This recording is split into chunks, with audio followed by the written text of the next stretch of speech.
taste of everything that involves playing at the college level. You noticed this morning, we worked with you on your elevator pitch, how to approach college coaches. That's a very important element right there, because you can eliminate yourself at the introduction. They do it all the time. So that elevator pitch is very important for you to approach a coach and tell them the right things as it pertains to you. You know, if you want to brag on the things that you got the great GPA, trust me, you want to brag on that. You want to talk about your best game last year. Talk about, you know, your team went down 10 with 3 minutes left and you scored 7 points to win the game. You know, you made your free throw or the jump. Talk about those things. Talk about your character. Look the person straight in the eye. Firm handshakes. All of that good stuff. Because at the end of the day, we're looking for people with good character, good academics, and good basketball. So then we worked on a little ball control, ball handling, passing, dribbling, all crucial elements of the game. This part of the camp, what we want to do and like to do, especially while your food continues to digest after lunch, before we get going, get warmed up again, and get to go really get to playing. What we do is we try to establish a little recruiting panel with college coaches, because it's an important element as well. What the recruiting panel is, we want to tell you some things that we look for, things that turns us on, things that turns us off. It's a good opportunity for parents too, because you all play a major role in that process as well. So we're going to do a little bit. It's kind of open and free form. We're going to talk to you about some things first, and then we're going to give you an opportunity to ask us some questions that you may have as a parent or a student athlete. But before we do that, we want to introduce the panel, I guess you could say, first. And I guess we'll go with each coach and let them introduce themselves and tell them where they are. And I guess we'll start with, we don't like them, but they were the champions. So we'll start with the champions from South Georgia State College first of our league. So I'm Ben Limbaugh. I'm a student assistant coach with South Georgia State. I'm in my 3rd year coaching at college this season. We're coming off conference championships, Sweet 16 appearance, and national tournament. I'm Aaron Trippy. I'm the head coach of Middle Georgia Prep. We're a post-grad program, and we've had some success in that avenue. We've had 54 guys sign in the last 5 years, some things of that nature. So we've had a lot of success. Okay. I'm Coach Thomas. I'm assistant coach here at Gordon State. Been here 7 going on 8 years. Also a professor here as well, following in the steps of Coach K. I'm Coach Bruce Capers, head basketball coach here at Gordon State College. Going into my 20 years as head coach at this level, my 8th year here at Gordon State College. I'm Coach Keyshawn Lee. This is my 3rd year attending Gordon, but this is my 2nd year with another boost. My name is Calvin Sunfield. I'm the head men's coach, athletic director of Southern Crescent Technical College, right up the road by 17 miles from Griffin. Entering my 27th year of coaching, my 10th, 12th year as a head coach and athletic director at Southern Crescent. Okay, and earlier, I don't see it right, but that was Coach Rico Dawson. You see him sitting up there looking at you guys. He's the head basketball coach at Central Georgia Tech. So let's start with you, Coach St. Field. Talk to them a little bit about maybe the top 2 things or so that you look for when you're out on the road recruiting. First and foremost, you gotta have talent. You gotta have talent. Be able to play the game, that's gonna get your attention initially.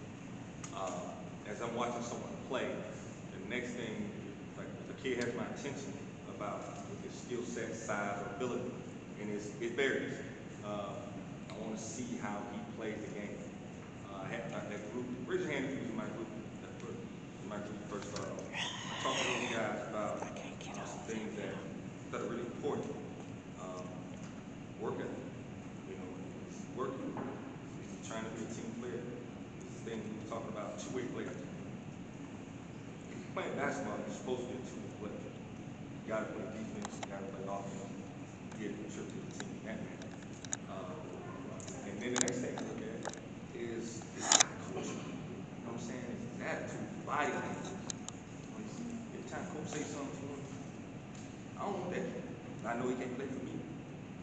guys that came to my group, you know, I'm very energetic. I'm telling you just like it is. Y'all can't handle that. I tell them, if you want me to be concerned about his feelings, you can't play for me. Because I'm into functionality and maintenance. Last time I checked, I want any man to raise his hand that you get a check based on how you feel. If you do, I need to come work where you live. Because I'm going to be happy every day if I get a check based on how I feel. It's about functionality. So those are the few things that I look for in a player. One of the things with us here at Gordon State, it's mandatory that I look into your character. It's mandatory that I look into your academics. And of course, like Coach Saintfield says, your talent level has to be there as well. Say for an example, if I sign somebody today, and when you sign that letter of intent, I send it to my president, the first thing my president is going to do is Google you. It's the first thing he's going to do. He's going to Google you. So you have to be very careful. One of my good friends in the business who runs a scouting service, his name is Corey Black. He runs C Black Hoops. And Corey has a great quote that I use all the time. And what he says is, and what I'm leading to your social media now, you cannot allow your social media to hinder your ability to get a college scholarship. And it will. So your social media content, I can't tell you how important it is. And one of the things Corey Black says is, he says, do not allow 140 characters prevent you from getting a $140,000 scholarship. It's not a good payoff.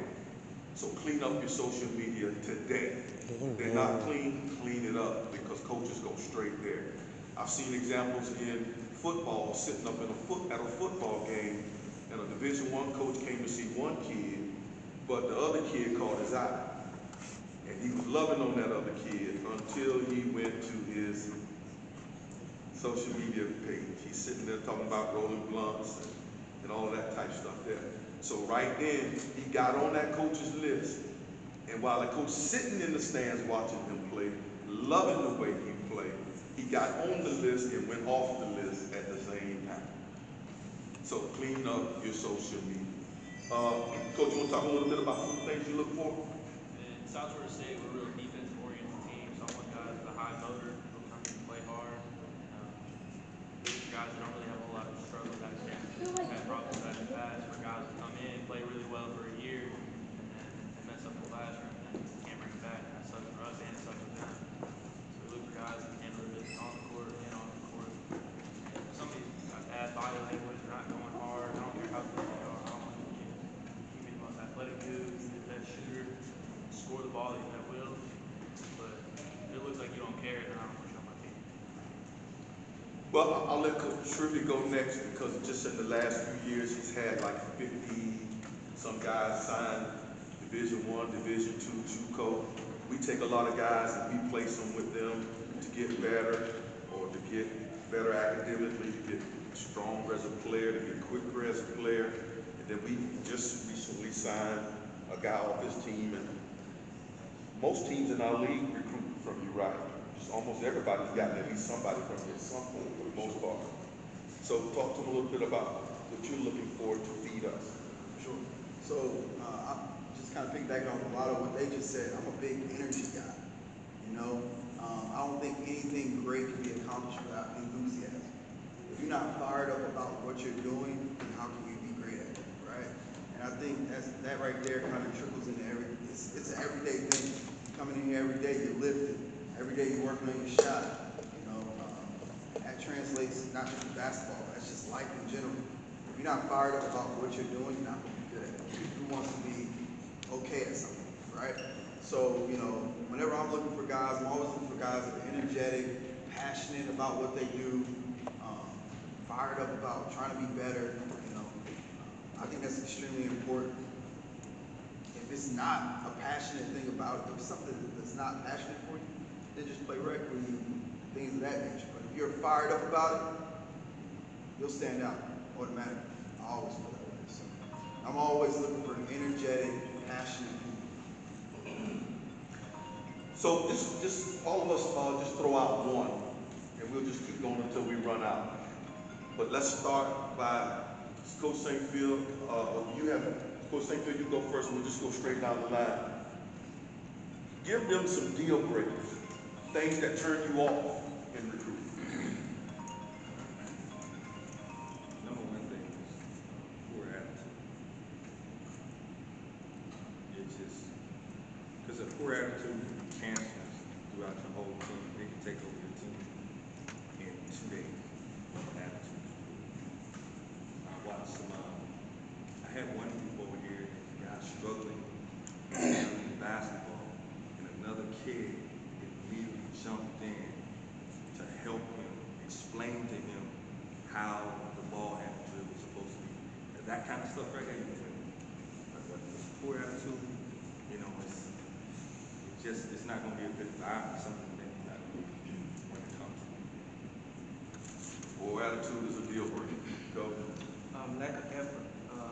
Effort makes up for a lot of things that you lack. So when you're not finishing the drills or you're giving up because things not going your way, you know, that's a turn off because you're not caring enough to really push through. So when you work really hard, your effort pays off and it helps you out in many ways. So you lack effort, that's a turn off.